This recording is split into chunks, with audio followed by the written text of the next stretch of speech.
Welcome to all of you. Today we will discuss about geometric progression. आज का जो हमारा टॉपिक है, आज का जो हमारा विषय है वह है ज्यामितीय श्रेणी। लास्ट लेक्चर में हमने अर्थमेटिक प्रोग्रेशन या हम कैसे कह सकते हैं कि समानांतर श्रेणी के बारे में पढ़ा था। आज हम देखेंगे ज्यामितीय श्रेणी के बारे में। प्यारे बच्चों, अर्थमेटिक प्रोग्रेशन और ज्योमेट्रिक प्रोग्रेशन में एक बेसिक डिफरेंस ये है कि अर्थमेटिक प्रोग्रेशन में जो पूरी श्रेणी है उस पूरी श्रेणी के मध्य दो पदों के मध्य अंतर समान रहता है, जबकि ज्योमेट्रिक प्रोग्रेशन में पूरी श्रेणी के अंतर्गत दो पदों के मध्य अनुपात समान रहता है। तो सबसे पहले हम देखते हैं ज्योमेट्रिक प्रोग्रेशन की डेफिनेशन। संख्याओं का ऐसा समूह जिसमें कि दो निकट के पदों का अनुपात पूरी श्रेणी में समान रहता है, ज्यामितीय श्रेणी कहलाती है। बच्चों, अर्थमेटिक प्रोग्रेशन में हमने देखा था कि जो सीरीज है उसका स्वरूप इस प्रकार होता है 2, 4, 6, 8, 10। अब हमें दो पदों के मध्य अंतर निकालना है, तो हम सेकंड टर्म को में से फर्स्ट टर्म माइनस करते थे। जैसे अगर हमें अर्थमेटिक प्रोग्रेशन में कॉमन डिफरेंस डिराइव करना है, तो जो सेकंड टर्म है 4, उसमें से हमने फर्स्ट टर्म माइनस की, तो हमारे पास अंतर आ गया 2 का। तो ये जो 2 का अंतर है ये पूरी श्रेणी में समान है। 4 - 2 2, 6 - 4 2, 8 - 6 2 एंड 10 - 8 2। तो ये जो अंतर है वो पूरी श्रेणी में समान रहता है, जबकि ज्योमेट्रिक प्रोग्रेशन में अंतर समान नहीं रहता बल्कि अनुपात समान रहता है। जैसे एक ज्योमेट्रिक प्रोग्रेशन की सीरीज देखते हैं 2, 4, 8, 16, 32। यह ज्योमेट्रिक प्रोग्रेशन की एक सीरीज है। तो जब हमें कॉमन रेशियो निकालना है तो हम क्या करते हैं, जो सेकंड टर्म है वैसे क्या डिवाइड करते हैं फर्स्ट टर्म, तो 4 डिवाइडेड बाई 2, तो हमारे पास क्या value I equals to 2। Okay, तो ये जो कॉमन रेशियो है यह सभी पदों के मध्य समान रहेगा। जैसे 8 को 4 से डिवाइड करेंगे तो भी क्या वैल्यू आएगी 2, 16 को 8 से 2, 32 को 16 से 2। तो ज्योमेट्रिक प्रोग्रेशन में विभिन्न पदों के मध्य जो रेशियो है, जो अनुपात है, वह पूरी श्रेणी में समान रहता है। तो संख्याओं का ऐसा समूह जिसमें कि दो निकट के पदों का अनुपात पूरी श्रेणी में समान रहता है, ज्यामितीय श्रेणी कहलाती है। ज्यामितीय श्रेणी का कोई पद उसके पीछे या आगे के पद से सदा समान अनुपात पर रहता है। चूंकि अनुपात समान रहता है इसलिए इस श्रेणी को ज्यामितीय श्रेणी कहते हैं। समान अनुपात को हम यहाँ कॉमन रेशियो कहते हैं और उसको R से डिनोट करते हैं। अर्थमेटिक प्रोग्रेशन में जो कॉमन डिफरेंस था उसके लिए हम डी नोटेशन का यूज कर रहे थे डिफरेंस के लिए, जबकि यहाँ रेशियो के लिए हम किसका यूज करेंगे R नोटेशन का।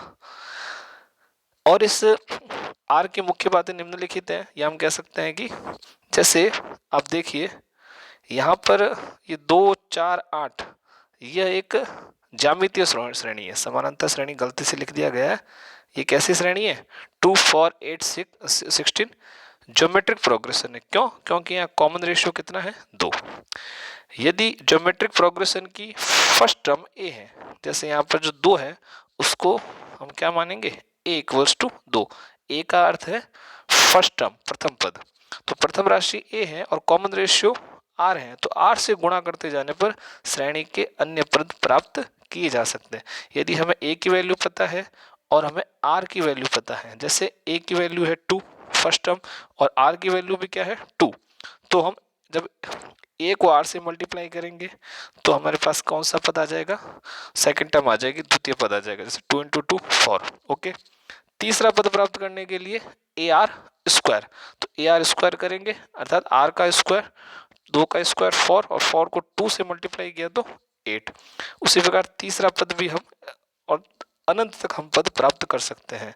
तो अनंत तक किसी भी पद को प्राप्त करने का सूत्र है A are square N minus one. इसको देखो, आप देखो अच्छे से कि पहला जो पद है वो ए है और कॉमन रेशियो आर है, तो जो सेकंड टर्म होगी वो होगा ए आर, जो थर्ड टर्म होगी वो ए आर स्क्वायर। उसी प्रकार अगर चौथा पद प्राप्त करना है तो ए आर क्यूब, इसको हम A R four minus one भी लिख सकते हैं। तो अगर nth टर्म हमें कैलकुलेट करनी है तो a r raise to power n minus one. Okay, यहाँ पर ए है फर्स्ट टर्म, आर है रेशियो और एन माइनस वन अर्थात जैसे हमें 10वां पद ज्ञात करना है। अगर हमें ज्योमेट्रिक प्रोग्रेशन की एक सीरीज है उसमें अगर हमें ए की वैल्यू दे रखी है, ओके, आर की वैल्यू दे रखी है, जैसे ए की वैल्यू यहाँ पर दे रखी है, मान लो ये लास्ट एग्जांपल 2, आर की वैल्यू भी दे रखी है 2 और हमें कहा गया है कि 10वां पद प्राप्त कीजिए। तो हम ये जो फॉर्मूला है उसको कैसे पुट करेंगे, ए मल्टीप्लाई बाई आर और 10th टर्म कैलकुलेट करनी है तो 10 माइनस वन अर्थात आर रेज टू पावर 9 हो जाएगा। तो इस तरह वैल्यू पुट करके 10वां पद प्राप्त कर सकते हैं। देखो एक क्वेश्चन देखते हैं, इसी पे बेस है। यदि किसी गुणोत्तर श्रेणी का प्रथम पद 3 और सारो अनुपात 2 है तो उस श्रेणी का 7वां पद ज्ञात करो। तो हमें यहाँ पर क्या दे रखी है, फर्स्ट टर्म दे रखी है ए, फर्स्ट टर्म कितनी है 3, ओके। यहाँ पर कॉमन रेशियो दे रखा है आर, वो कितना है 2 और हमें क्या पूछी है, कौन सी टर्म पूछी है, 7th टर्म पूछी है, ओके। तो हम 7th टर्म कैलकुलेट कर सकते हैं, ठीक है। Formula a r raise to power n minus one, तो 7 टर्म कैलकुलेट करनी है तो 7 माइनस वन तो आर रेज टू पावर 6 हो जाएगा। इस आर रेज टू पावर 6 को किससे मल्टीप्लाई करेंगे, ए से, ओके। अब वैल्यू पुट करते हैं, ए की जगह हम रखेंगे 3, आर की जगह वैल्यू रखेंगे 2, ओके। 2 रेज टू पावर 6 की वैल्यू होगी 64, 64 को जब 3 से मल्टीप्लाई करेंगे तो हमारे पास आंसर आ जाएगा 192। तो यदि किसी गुणोत्तर श्रेणी का पहला पद 3 है और कॉमन रेशियो 2 है तो उस श्रेणी का 7वां पद क्या होगा 192, ओके। इसी तरह का एक और प्रश्न देखते हैं, यह देखिए, यदि किसी गुणोत्तर श्रेणी का 7वां पद 192 और चौथा पद 24 है तो श्रेणी ज्ञात करो। अब यहाँ पर हमें ना तो ए की वैल्यू दे रखी है, यानी जो फर्स्ट टर्म भी नहीं दे रखा, और आर जो कॉमन रेशियो उसकी वैल्यू भी नहीं दे रखी है। तो हमें इसको फाइंड आउट करना है किससे, साइमल्टेनियस इक्वेशन की हेल्प से इसको फाइंड आउट करना है। तो हम दो इक्वेशन लिखते हैं। कौन सी इक्वेशन, एक तो जो 7वां पद दे रखा है 7 टर्म, 7 टर्म का फॉर्मूला क्या होगा, a raise to power 7 minus one, जिसकी वैल्यू दे रखी है 192, और फोर्थ टर्म तो ए आर और r raise to power 4 minus one जिसकी वैल्यू है 24, ओके। तो इसको हम जो a r raise to power 7 minus one, 7 minus one means 6 equals to 192 और a r r raise to power equals to 24, okay. तो जब हमारे पास ये दो इक्वेशन आ गए, अब समीकरण 1 में समीकरण 2 का भाग देने पर, डिवाइड करने पर हमारे पास क्या वैल्यू आ जाएगी, a r 6 divided by a r 3 equals to 192 divided by 24, तो ओके। तो आर क्यूब को हम आर रेज टू पावर 6 से जब डिवाइड करेंगे तो वैल्यू आ जाएगी आर क्यूब, और 24 को 192 से कैंसिल आउट करने पर वैल्यू आ जाएगी 8, ओके। तो इसको हम लिख सकते हैं, जो 8 की वैल्यू है आर बराबर यहाँ पर हमें 2 प्राप्त हो गए। अब ये जो आर का मूल्य है अगर समीकरण हम 2 में रखते हैं तो समीकरण 2 में आर की वैल्यू प्रतिस्थापित करने पर a r cube equals to 24, r की जगह हम 2 रखते हैं तो वैल्यू आ जाएगी, ए की वैल्यू हमें प्राप्त हो जाएगी 3, ओके। जब हम ए की वैल्यू प्राप्त होगी 3 और आर की वैल्यू होगी 2, इस दोनों का मूल्य ज्ञात होने पर हमें पूरी श्रेणी को ज्ञात कर सकते हैं। कैसे, फर्स्ट टर्म हमारे पास हो गई ए को हमने आर से मल्टीप्लाई किया तो first term A, second term A R, third term A R square, fourth term A r cube. तो इस तरह से हम पूरी वैल्यू, पूरी सीरीज की ज्योमेट्रिक प्रोग्रेशन की जो पूरी सीरीज है उसकी वैल्यू फाइंड आउट कर सकते हैं, ओके। अब थोड़ा कई बार ऐसा पूछ लिया जाता है कि गुणोत्तर श्रेणी आपको दे दी जाती है, जैसे आपको एक सीरीज दे दी जाती है कि 1, इसको एक बार इधर देख लेते हैं, 1 3 9 इस तरह की सीरीज है और पूछ लिया जाता है इस सीरीज के प्रथम 4 पदों का योग ज्ञात कीजिए, तो उस समय हमें यह फॉर्मूला पुट करना है। ओके, तो summation of nth term equals to a multiplied by 1 minus r raise to power n divided by 1 minus r। Okay, r यहाँ पर कॉमन रेशियो है और a है फर्स्ट टर्म। ठीक है, इसको हम एक बार इसका एक क्वेश्चन देखते हैं।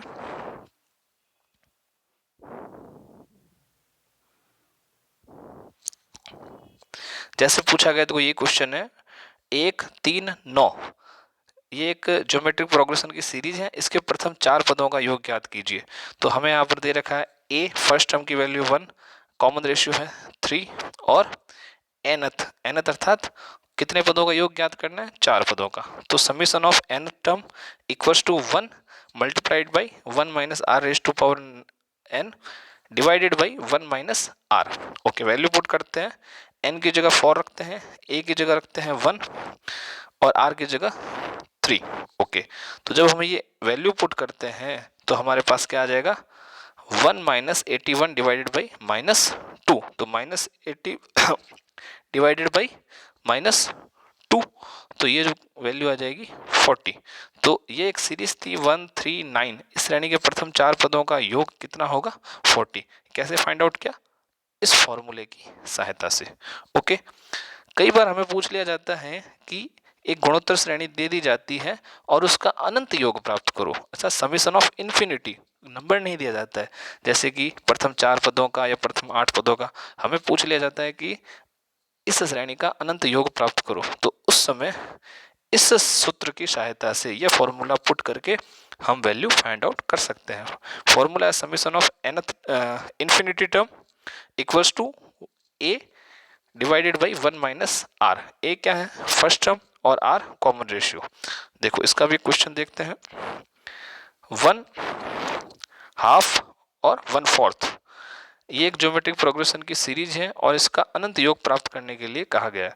तो कैसे सॉल्व करेंगे, फर्स्ट टर्म दे रखी है 1 और r की वैल्यू कितनी है, हाफ। r की वैल्यू कैसे फाइंड आउट की, तो r की वैल्यू फाइंड आउट करने का फॉर्मूला है second term divided by first term. Okay, तो 1/2 डिवाइडेड बाई 1, तो इसकी सहायता से हमने फाइंड आउट कर दिया r की वैल्यू कितनी आएगी, हाफ। ओके, जब हमारे पास r की वैल्यू आ गई और फर्स्ट टर्म की वैल्यू है, तो हम ये जो फॉर्मूला है summation of infinity term equals to a upon 1 minus r, जब इसमें वैल्यू पुट करेंगे तो हमारे पास वैल्यू आ जाएगी 2। तो इस श्रेणी का अनंत योग कितना होगा, 2। ठीक है, अब कई बार आपसे पूछ लिया जाता है, 2 पद दे दिए जाते हैं और आपसे पूछा जाता है कि इन 2 पदों के मध्य 2 गुणोत्तर माध्य ज्ञात कीजिए या 3 गुणोत्तर माध्य ज्ञात कीजिए, या फिर कहा जा सकता है कि 4 या 5 गुणोत्तर माध्य ज्ञात करो। तो उस सिचुएशन में हमें कैसे करना है, जैसे आपसे कहा गया कि यदि a व b के मध्य 2 गुणोत्तर माध्य G1 व G2 रखे जाए तो वो एक गुणोत्तर श्रेणी किस प्रकार बनेगी, तो a G1 G2 और B। तो ये तो फर्स्ट टर्म है A और B है लास्ट टर्म, उसके मध्य 2 ज्योमेट्रिक गुणोत्तर माध्य ज्योमेट्रिक मीन की वैल्यू पुट की गई G1 एंड G2। ओके, तो यदि A व B के मध्य जब 2 गुणोत्तर माध्य G1 व G2 रखे जाएं तो A G1 G2 और B ये एक गुणोत्तर श्रेणी होगी। और अगर कॉमन रेशियो R है, कॉमन रेशियो R है, तो हम जो लास्ट टर्म है B, लास्ट टर्म क्या है B, उसको हम जब हम फॉर्मूला लिखते हैं, हमारा फॉर्मूला था लास्ट टर्म कैलकुलेट करने का या अंतिम पद का, वो क्या था, जैसे चौथा पद था या पांचवा पद था तो हम लिखते थे ए आर, जैसे चौथा पद था तो ए आर 4 माइनस 1। तो यहाँ पर बी कौन सा पद है, यहाँ पर भी बी चौथा पद है, क्योंकि ए फर्स्ट टर्म है, G1 सेकेंड टर्म है, G2 थर्ड टर्म और बी फोर्थ टर्म है। तो जो हमारा फॉर्मूला क्या होगा, a r raise to power 4 minus 1। तो हम उसी फॉर्मूले को लिख रहे हैं, b equals to a r raise to power 4 minus 1 equals to a r raise to power 3। Okay, अब हम जब इसको सिंप्लीफाई करते हैं तो आर की जो वैल्यू है वो क्या आ जाएगी, b divided by a raise to power 1/3। Okay, अब जब हमारे पास आर की वैल्यू आ गई तो हम अब जो सेकंड टर्म है, सेकंड टर्म को कैसे कैलकुलेट करते हैं, तो फर्स्ट टर्म है ए, सेकंड टर्म निकालने के लिए क्या करते हैं, हम ए को आर से मल्टीप्लाई करते हैं। तो अगर सेकंड टर्म है G1, इसको फाइंड आउट करने के लिए हम ए को आर से मल्टीप्लाई करेंगे। तो फर्स्ट टर्म ए और सेकंड टर्म है आर की जगह वैल्यू पुट करेंगे b upon a raise to power 1/3। उसी प्रकार G2 अब थर्ड टर्म है, थर्ड टर्म फाइंड आउट करने के लिए हम क्या करते हैं, ए आर स्क्वायर इस फॉर्मूला का यूज करते हैं। ओके, तो ए फर्स्ट टर्म और आर स्क्वायर, तो b upon a raise to power 2/3। तो इस प्रकार हम कितने भी गुणोत्तर माध्य किसी भी ज्योमेट्रिक सीरीज में रख के फाइंड आउट कर सकते हैं।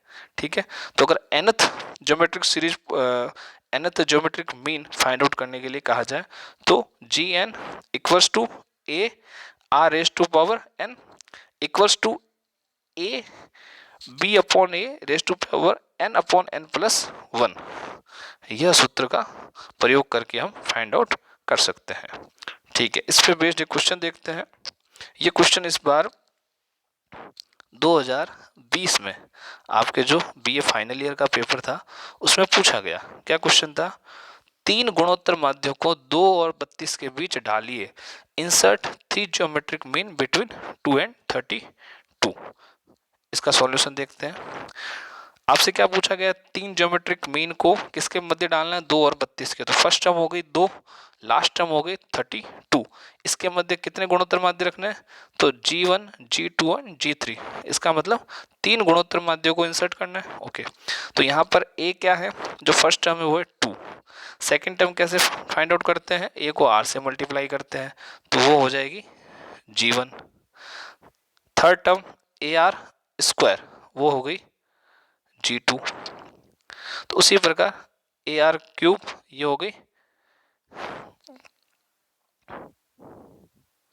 G3। ओके, ये हो गई अपनी फोर्थ टर्म, और जो फिफ्थ टर्म है वो है 32। ठीक है, अब हमें पता है कि जो 32 है उसकी वैल्यू किसके बराबर होगी, 2 into r raise to power 4।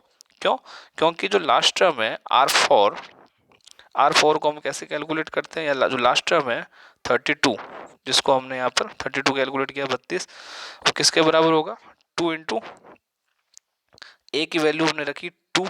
Okay, r raise to power 4। Okay, अब जब इसको सिंप्लीफाई करते हैं या आर की वैल्यू फाइंड आउट करते हैं तो आर की वैल्यू कितनी आएगी, 2। जब हमें आर की वैल्यू प्राप्त हो गई 2, तो इस आर की वैल्यू को हम आर की वैल्यू की सहायता से हम द्वितीय पद, या फिर हम ऐसा कह सकते हैं प्रथम गुणोत्तर माध्य ज्ञात कर सकते हैं। प्रथम गुणोत्तर माध्य ज्ञात करने के लिए क्या करना पड़ेगा, जो फर्स्ट टर्म है उसको आर से मल्टीप्लाई करना, ए आर, तो 2 इंटू 2 4। जो सेकंड गुणोत्तर माध्य है, सेकंड ज्योमेट्रिक मीन है, उसको फाइंड आउट करने के लिए क्या करना पड़ेगा, हमें ए आर स्क्वायर करना पड़ेगा, तो हमें वैल्यू मिल जाएगी 8। और जो तीसरा गुणोत्तर माध्य है उसको प्राप्त करने के लिए हमें क्या करना पड़ेगा, ए आर क्यूब फॉर्मूले की सहायता से हम प्राप्त कर देंगे, उसकी वैल्यू आ जाएगी 16। तो इस तरह के प्रश्न आपसे परीक्षा में पूछे जा सकते हैं। तो हमने ज्योमेट्रिक प्रोग्रेशन के बारे में पढ़ा और लास्ट लेक्चर में हमने अर्थमेटिक प्रोग्रेशन के बारे में पढ़ा था। धन्यवाद।